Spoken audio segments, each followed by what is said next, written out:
जय श्री कृष्णा।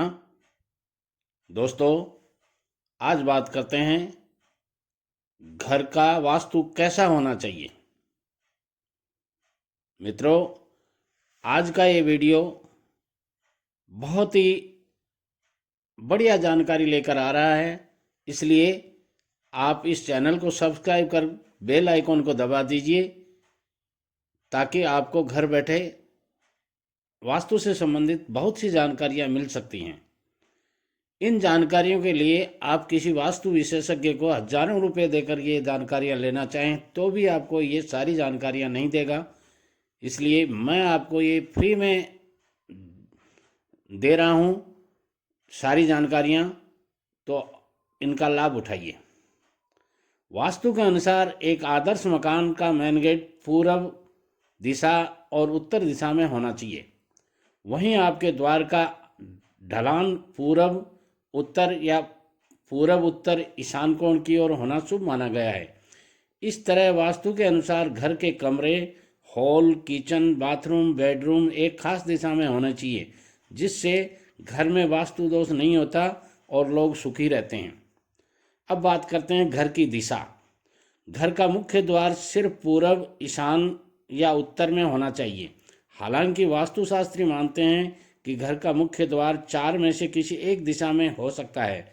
ये चार दिशाएं हैं ईशान, उत्तर, वायव्य और पश्चिम। लेकिन हम यहाँ सलाह देंगे कि सिर्फ तीन ही दिशाओं में से किसी एक का चयन कीजिएगा। पूर्व या उत्तर का द्वार। पूर्व इसलिए कि पूर्व से सूर्य निकलता है और पश्चिम में अस्त होता है। उत्तर इसलिए कि उत्तरी ध्रुव से आने वाली हवाएं अच्छी होती हैं और दक्षिण ध्रुव से आने वाली हवाएं अच्छी नहीं बताई गई हैं। घर को बनाते समय हवा, प्रकाश और ध्वनि के आने के रास्तों का ध्यान देना जरूरी है। मित्रों, प्रत्येक दिशा नियम से बंधी हुई है, अतः प्रत्येक दिशा में क्या होना चाहिए ये जानना भी आपके लिए जरूरी हो जाता है। पहले बात करते हैं उत्तर दिशा की। इस दिशा में घर के सबसे ज़्यादा खिड़की दरवाजे होने चाहिए। घर की बालकोनी, वॉश बेसिन भी इसी दिशा में होना चाहिए। यदि घर का द्वार इस दिशा में है तो और भी ज़्यादा उत्तम रहेगा। अब बात करते हैं दक्षिण दिशा की। दक्षिण दिशा में किसी भी प्रकार का खुलापन, शौचालय आदि नहीं होना चाहिए। घर में इस स्थान पर भारी सामान रखें। यदि इस दिशा में द्वार या खिड़की है तो घर में नकारात्मक ऊर्जा पैदा होती है और ऑक्सीजन का लेवल कम हो जाता है। अब बात करते हैं पूर्व दिशा की। पूर्व दिशा सूर्योदय की दिशा है। इस दिशा से सकारात्मक और ऊर्जावान किरणें हमारे घर में प्रवेश करती हैं। यदि घर का द्वार इस दिशा में है तो बहुत ही उत्तम है, आप खिड़की रख सकते हैं। अब बात करते हैं पश्चिम दिशा की। आपका रसोई घर हो सकता है, यहाँ टॉयलेट इस दिशा में होना चाहिए, मगर ये कहना चाहूँगा कि रसोई घर और टॉयलेट पास पास में न हो, इसका भी ध्यान रखिएगा। अब बात करते हैं उत्तर पूर्व दिशा की। इसे ईशान दिशा भी कहते हैं। इस दिशा में जल का स्थान होता है। इस दिशा में बोरिंग, स्विमिंग पूल, पूजा स्थल आदि होना चाहिए। यदि इस दिशा में घर का द्वार है तो ये समझ लीजिए सोने में सुहागा है। अब बात करते हैं उत्तर पश्चिम दिशा की। इस दिशा को वायव्य दिशा भी कहते हैं। इस दिशा में आपका बेडरूम हो सकता है, गैरेज हो सकता है, गौशाला आदि हो सकती है और जिसे लोग बैठक कहते हैं वो भी हो सकती है। अब बात करते हैं दक्षिण पूर्व दिशा। इसे घर का आग्नेय कोण कहते हैं। ये अग्नि तत्व की दिशा है। इस दिशा में रसोई घर हो सकता है, गैस हो सकती है, बॉयलर हो सकता है, ट्रांसफार्मर आदि लगाए जा सकते हैं। अब बात करते हैं दक्षिण पश्चिम दिशा की। इस दिशा को नैऋत्य दिशा कहते हैं। इस दिशा में खुलापन अर्थात खिड़की, दरवाजे नहीं कम होने ही नहीं चाहिए और यदि हों तो कम होने चाहिए। घर के मुखिया का कमरा यहाँ बना सकते हैं।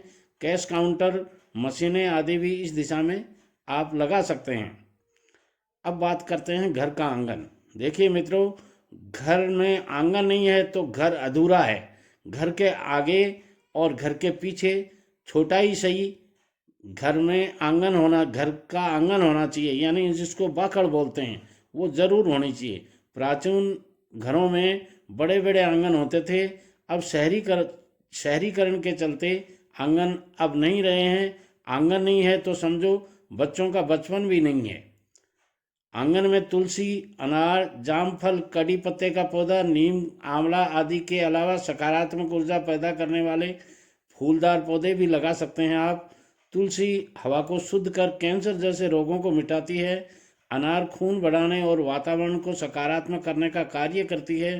कड़ी पत्ता खाते रहने से जहां आंखों की रोशनी कायम रहती है, वहीं बाल काले और घने रहते हैं। दूसरी ओर आंवला शरीर को वक्त से पहले बूढ़ा नहीं होने देता। यदि नीम लगा है तो जीवन में किसी भी प्रकार का रोग और शोक नहीं होगा। अब बात करते हैं स्नानघर किधर होना चाहिए, जिसे शौचालय भी कहते हैं। स्नानघर और शौचालय घर में या घर के आंगन में टॉयलेट और बाथरूम बनाते वक्त वास्तु का सबसे ज़्यादा ध्यान रखना चाहिए, क्योंकि इसके बुरे प्रभाव के कारण घर का वातावरण बिगड़ सकता है।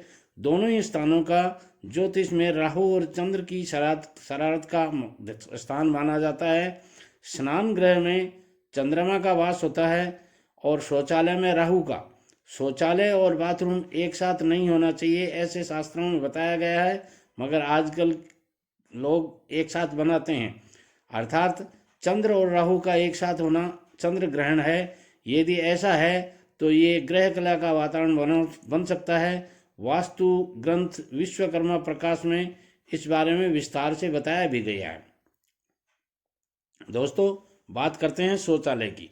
ये मकान के नैऋत्य पश्चिम कोण में अथवा नैऋत्य कोण अथवा पश्चिम दिशा में के मध्य में होना चाहिए, वो बढ़िया माना जाता है। इसके अलावा शौचालय के लिए वायव्य कोण, दक्षिण दिशा के मध्य का स्थान भी उपयुक्त माना गया है। शौचालय में सीट इस प्रकार हो कि बैठते समय आपका मुख दक्षिण उत्तर की ओर होना चाहिए। शौचालय की नकारात्मक ऊर्जा को घर में प्रवेश करने से रोकने के लिए शौचालय में एग्जॉस्ट फैन जरूर चला कर रखिएगा। अब बात करते हैं स्नानघर की। स्नानघर पूर्व दिशा में होना चाहिए। नहाते समय हमारा मुंह अगर पूर्व या उत्तर में हो तो लाभदायक माना जाता है। पूर्व में उजाला दान होना चाहिए, यानी रोशन दान जिसको बोलते हैं, वो होना चाहिए। और बाथरूम में वॉश बेसिन को उत्तर या पूर्वी दीवार में लगाना चाहिए। दर्पण को उत्तर या पूर्वी दीवार में लगाना चाहिए। दर्पण दरवाजे के ठीक सामने नहीं होना चाहिए। अब कुछ विशेष टिप्स बताता हूँ आपको। नल से पानी का टपकते रहना वास्तु दोष में आर्थिक नुकसान का बहुत बड़ा कारण माना गया है। जिनके घर में जल की निकासी दक्षिण या पश्चिम दिशा में होती है, उन्हें आर्थिक समस्याओं के साथ साथ अन्य कई तरह की परेशानियों का सामना करना पड़ता है। उत्तर या पूर्व दिशा में जल की निकासी को आर्थिक दृष्टि से शुभ माना गया है और जल संग्रहण का स्थान ईशान कोण बनाना चाहिए। यानी आप अंडरग्राउंड कोई टैंक बनाते हैं जिसमें जल इकट्ठा करते हैं, तो वो ईशान कोण में होना चाहिए। अब बात करते हैं पूर्व दिशा की, पूजा घर की। दोस्तों, घर में पूजा के कमरे का स्थान सबसे अहम होता है। इस स्थान में से ही हमारे मन और मस्तिष्क को शांति मिलती है, तो ये स्थान अच्छा होना जरूरी है। आपकी आय काफ़ी हद तक इस बात पर निर्भर करती है कि पूजा घर में पूजा घर कहाँ पर है। यहाँ हिदायत ये भी है कि किसी लाल किताब के विशेषज्ञ से पूछ कर ही पूजा घर बनवाइएगा, अन्यथा सभी तरह का नुकसान उठाना पड़ सकता है। ये आपके ऊपर डिपेंड करता है कि आप उन्हें पूछते हैं या नहीं पूछते हैं। अब बात करते हैं वास्तु की नज़र में पूजा घर। घर के बाहर एक अलग स्थान देवता के लिए रखा जाता था, जिसे परिवार के लोग मंदिर कहा करते थे। बदलते दौर के साथ एकल परिवार का चलन बढ़ा है, इसलिए पूजा का कमरा घर के भीतर ही बनाया जाने लगा है। अतः वास्तु अनुसार पूजा का घर का स्थान का नियोजन और सजावट की जाए तो सकारात्मक ऊर्जा अवश्य ही प्रभावित होती है। वास्तु के अनुसार भगवान के लिए उत्तर पूर्व की दिशा श्रेष्ठ मानी गई है। इस दिशा में पूजा घर स्थापित कीजिएगा। यदि पूजा घर किसी और दिशा में हो तो पानी पीते समय मुंह ईशान कोण यानी उत्तर पूर्व दिशा की ओर रखें। ये इसका उपचार है। पूजा घर के ऊपर या नीचे की मंजिल पर शौचालय या रसोई घर नहीं होना चाहिए और न ही इसमें सटा हुआ होना चाहिए। सीढ़ियों के नीचे पूजा का कमरा बिल्कुल भी नहीं बनाइएगा। यह हमेशा ग्राउंड फ्लोर पर होना चाहिए, तहखाने में नहीं होना चाहिए। पूजा का कमरा खुला और बड़ा होना चाहिए। अब बात करते हैं शयन कक्ष की। यानी बेडरूम की। शयन कक्ष अर्थात बेडरूम हमारे निवास स्थान की सबसे महत्वपूर्ण जगह होती है। इसका सुकून और शांति भरा होना जरूरी है। कई बार शयन कक्ष में सभी तरह की सुविधाएं होने के कारण भी चैन की नींद नहीं आ पाती है। कोई टेंशन नहीं है, फिर भी चैन की नींद नहीं आती है, तो इसका कारण शयन कक्ष का गलत स्थान का निर्माण होना माना जाना चाहिए। मुख्य शयन कक्ष, जिसे मास्टर बेडरूम भी कहा जाता है, घर के दक्षिण पश्चिम यानी नैऋत्य, उत्तर पश्चिम यानी वायव्य में हो सकता है। अगर घर में एक मकान की ऊपरी मंजिल है तो मास्टर बेडरूम ऊपरी मंजिल के दक्षिण पश्चिम कोने में भी बनाया जा सकता है। शयन कक्ष में सोते समय हमेशा सिर दीवार से सटाकर सोना चाहिए, यानी थोड़ी सी जगह छोड़ करके आप सो सकते हैं। पैर दक्षिण और पूर्व दिशा में करने के कभी नहीं सोइएगा। उत्तर दिशा की ओर पैर करके सोने से स्वास्थ्य लाभ और आर्थिक लाभ की संभावनाएं रहती हैं। पश्चिम दिशा की ओर पैर करके सोने से शरीर की थकान निकलती है और नींद अच्छी आती है। दोस्तों, अब कुछ ज़रूरी बातें मैं आपको बताना चाहता हूं जो आपके जीवन की दिशा और दशा बदल सकती हैं। बिस्तर के सामने आईना कतई नहीं लगाइएगा। शयन कक्ष के दरवाजे के सामने पलंग नहीं लगाइएगा। डबल बेड के गद्दे अच्छे से जुड़े हुए होने चाहिए, यानी अलग अलग नहीं होने चाहिए, ऐसा वास्तु में लिखा गया है। शयन कक्ष के दरवाजे आवाज़ नहीं करने चाहिए। शयन कक्ष में धार्मिक चित्र नहीं लगाने चाहिए। पलंग का आकार यथासंभव चौकोर रखना चाहिए, जैसे 6x6, 7x7, 8x8 ऐसा। पलंग की स्थापना छत के बीम के नीचे नहीं होनी चाहिए, यानी ऊपर गर्दन पलंग के नहीं आना चाहिए, गाटर जिसको बोलते हैं वो नहीं आना चाहिए, बीम नहीं आना चाहिए। लकड़ी से बना पलंग श्रेष्ठ माना जाता है। लोहे से बने पलंग वर्जित कहे गए हैं वास्तुशास्त्र में। रात्रि में सोते समय नीले रंग का लैंप जलाइएगा बेडरूम के अंदर। कभी भी सिराने पानी का जग अथवा गिलास रखकर न सोइएगा। ज़्यादातर ये मान्यता है कि सिराने पानी का गिलास रखना चाहिए या लोटा रखना चाहिए। मैं कहूँगा वो साइड में रख सकते हैं आप। अब बात करते हैं कि वास्तुशास्त्र के अनुसार ये स्थान भाग्य और संपत्ति का क्षेत्र माना गया है।